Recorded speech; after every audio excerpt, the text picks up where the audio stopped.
le Wargame du côté des madames.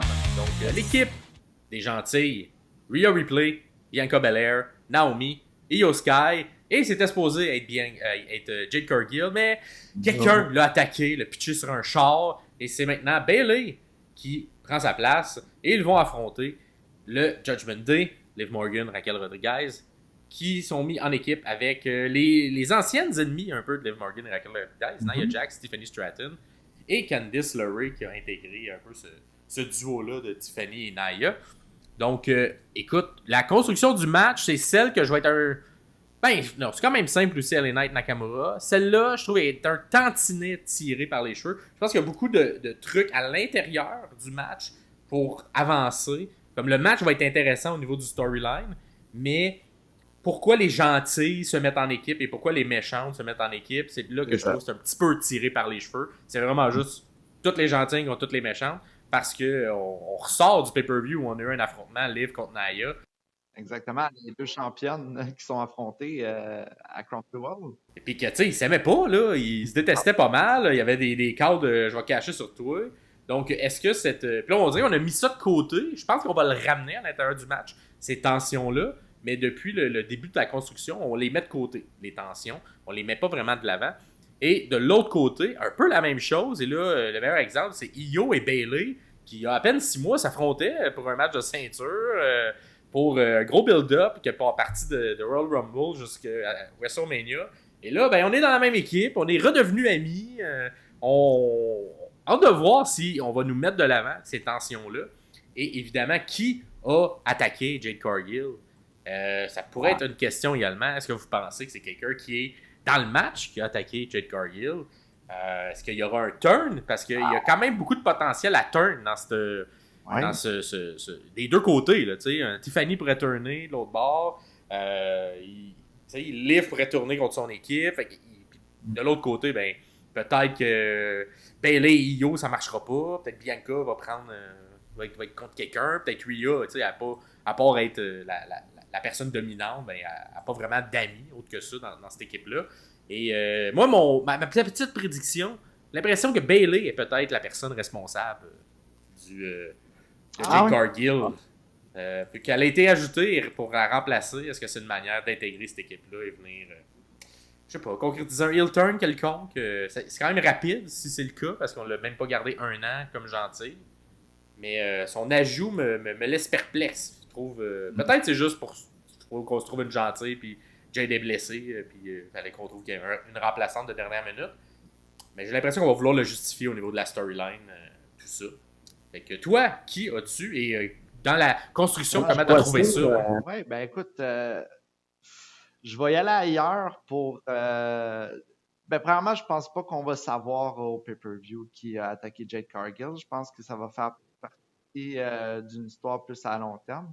D'ailleurs, je dis à ceux qui ne savent pas, Jade Cargill est vraiment blessée. Là. On ne sait pas encore quand elle va pouvoir revenir et je pense que c'est ça qui va jouer beaucoup dans l'histoire, puisque je suis convaincu qu'à long terme, on build vers Bianca Belair contre Jade Cargill et oui, on va penser peut-être que c'était Bayley pendant quelques semaines qui avait attaqué Jade, mais je crois que le reveal éventuellement va être que c'est Bianca Belair qui a attaqué Jade Cargill. C'était pendant son match, fait que ça va être... Je sais pas comment qu'elle pourrait avoir fait ça.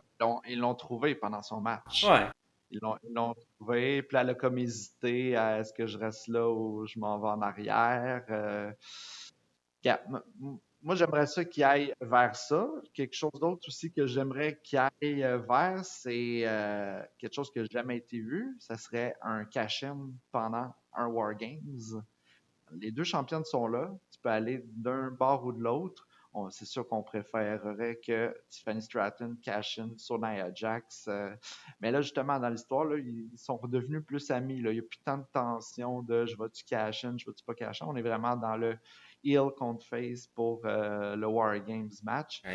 Et c'est peut-être un misdirection. Des fois, ils veulent faire que tout est beau dans le meilleur des mondes, mais pour qu'il y ait plus de surprises lors du cash-in. Parce qu'effectivement, comment ça fonctionne s'il y a un cash-in dans un War Game? Je sais pas, tu sais. C'est any place, anytime, n'importe où, n'importe quand.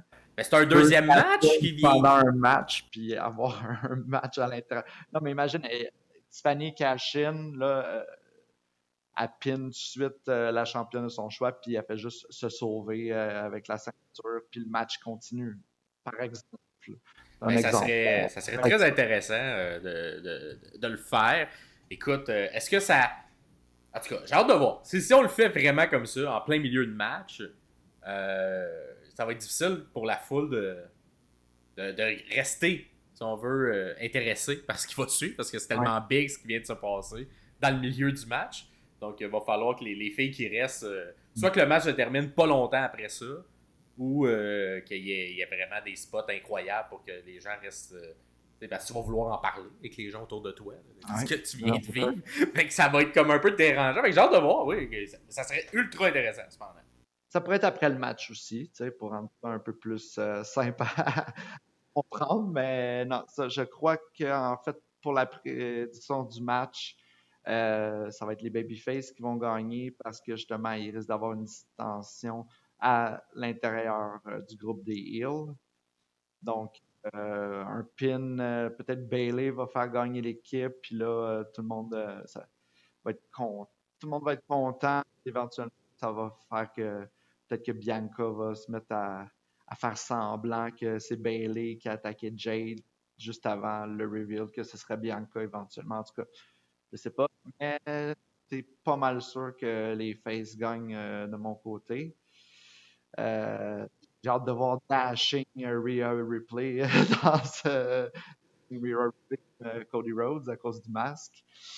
J'ai hâte de voir à quel point elle est capable, parce que crime, on s'entend là, c'est briser l'orbite du nez, puis la première affaire qu'on l'a vu faire, c'est un headbutt en revenant, tu sais, fait que non, j'ai hâte de voir comment le match va se dérouler. D'habitude, le Wargames des femmes est toujours très impressionnant, donc... Ouais, et on a, c'est ça, on a à peine parlé dans le retour, mais oui, quand même, un espèce de retour surprise de Rhea Ripley qui revient blessé. Bon, ça s'est déjà vu, ça peut se faire également avec ce type de blessure-là, parce que les masques sont quand même rigides, donc ça permet de bien protéger. Est-ce que, tu sais, moi, mettons, au niveau du in-ring, là, moi, les trucs que je regarde, un gros spot de Io Sky, parce qu'elle nous a habitués dans les différents matchs, à NXT entre autres, à faire un spot avec une poubelle qui se pitch de...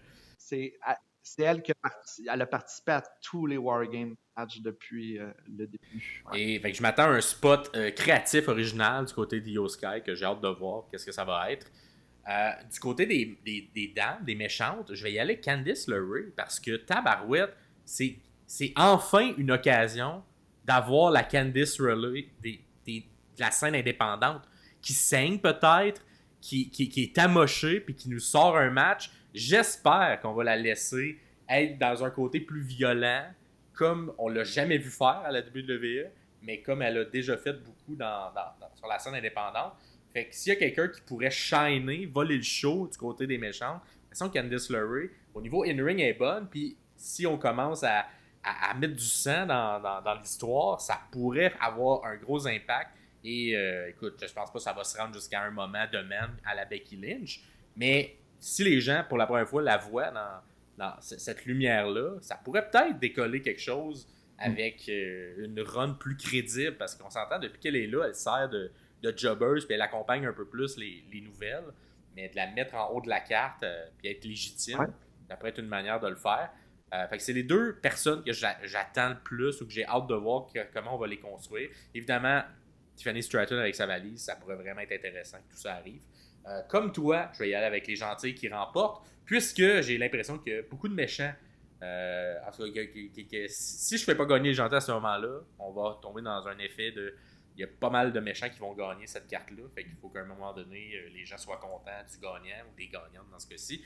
Fait que je vais y aller avec les gentils. Moi aussi, vous pouvez nous le dire, vous, qui vous mettez dans le questionnaire. C'est toujours plaisir de vous lire. Prochain match. Abonne-toi, oh abonne-toi.